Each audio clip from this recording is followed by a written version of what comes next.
فرمایا وَاذْكُرْ فِي الْكِتَابِ إِبْرَاهِيمَ إِنَّهُ كَانَ صِدِّيقًا نَبِيًّا إِذْ قَالَ لِأَبِيهِ يَا أَبَتِ لِمَ تَعْبُدُ مَا لَا يَسْمَعُ وَلَا يُبْصِرُ وَلَا يُغْنِي عَنْكَ شَيْئًا إِذْ قَالَ لِأَبِيهِ يَا أَبَتِ لِمَ تَعْبُدُ مَا لَا يَسْمَعُ وَلَا يُبْصِرُ وَلَا يُغْنِي عَنْكَ شَيْئًا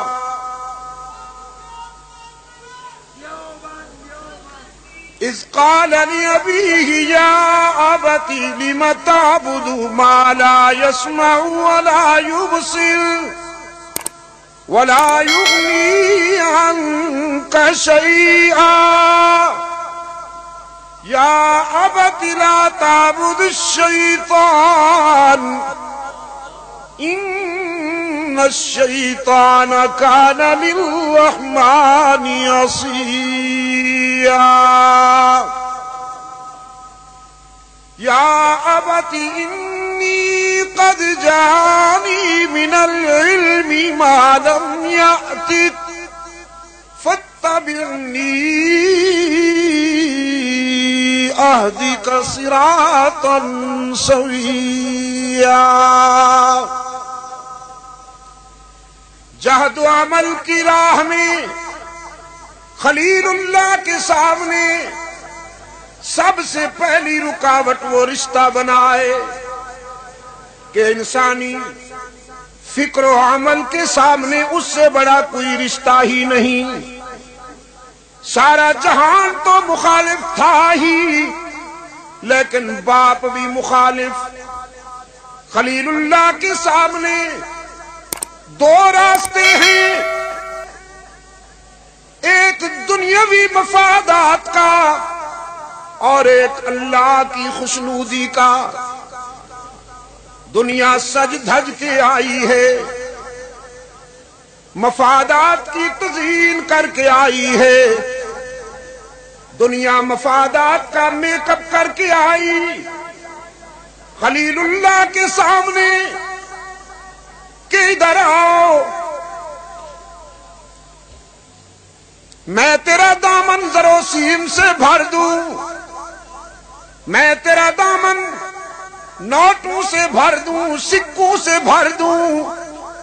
اور رب العالمین کی مشیت تھی ابراہیم سب کچھ کو ٹھکرا کر مجھ سے وفا کیجئے. خلیل اللہ نے دنیا کو اور مفادات کو ٹھکراتے ہوئے اپنے عقیدہ اور نظریہ سے وفا کرتے ہوئے باپ کو مخاطب کیا. فرمایا یا ابتی لِمَ تَعْبُدُ مَا لَا يَسْمَعُ وَلَا يُبْصِرُ وَلَا يُغْنِي عَنْكَ شَيْئًا.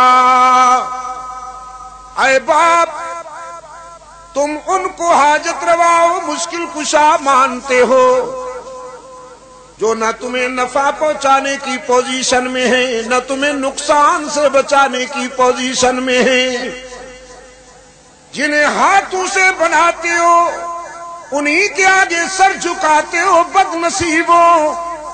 وہ اتنے کمزور ہیں کہ ناک پر بیٹھی ہوئی مکھی اڑانے کی بھی پوزیشن میں نہیں، اور اسے چھوڑ بیٹھے ہو جو علی کل شیء قدیر ہے، جو فعال لما یرید ہے. شیطان کی اتباع مت کرو، مفادات کے پجاریوں ابلیس کی اتباع مت کرو.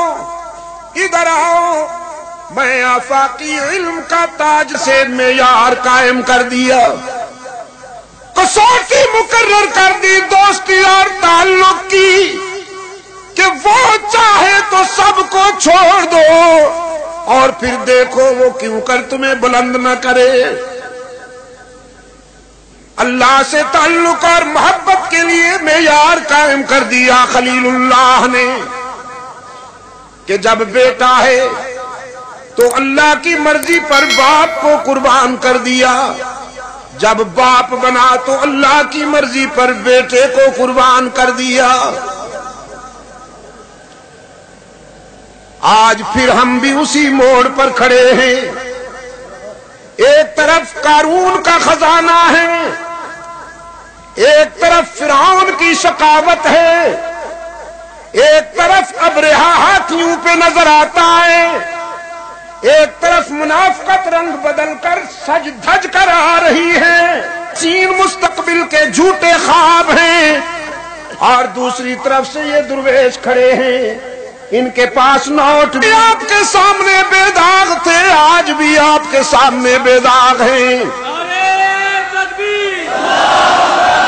ہم یہ نہیں کہتے کہ دودھ کی ندیاں بہا دیں گے، ہم یہ نہیں کہتے کہ چوک نمک منڈی پر شہد کے دریا بہا دیں گے، ہم یہ نہیں کہتے کہ چوک یادگار کو ہیروں اور موتیوں کا بنا دیں گے، ہم یہ نہیں کہتے کہ پشاور میں سونے کی کانیں نکالیں گے، لیکن ہم یہ ضرور کہتے ہیں کہ انشاءاللہ اگر جمعیت کامیاب ہوئی تو کوئی تنہا نہیں روئے گا، اگر رونا پڑا تو مل کے روئیں گے۔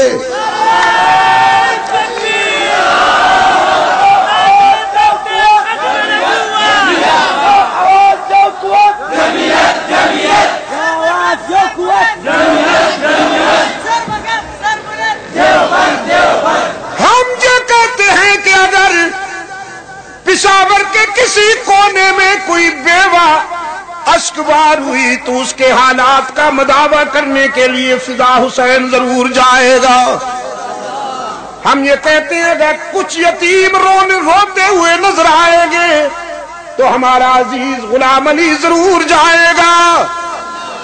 ہم ناانصافی نہیں ہونے دیں گے انشاءاللہ۔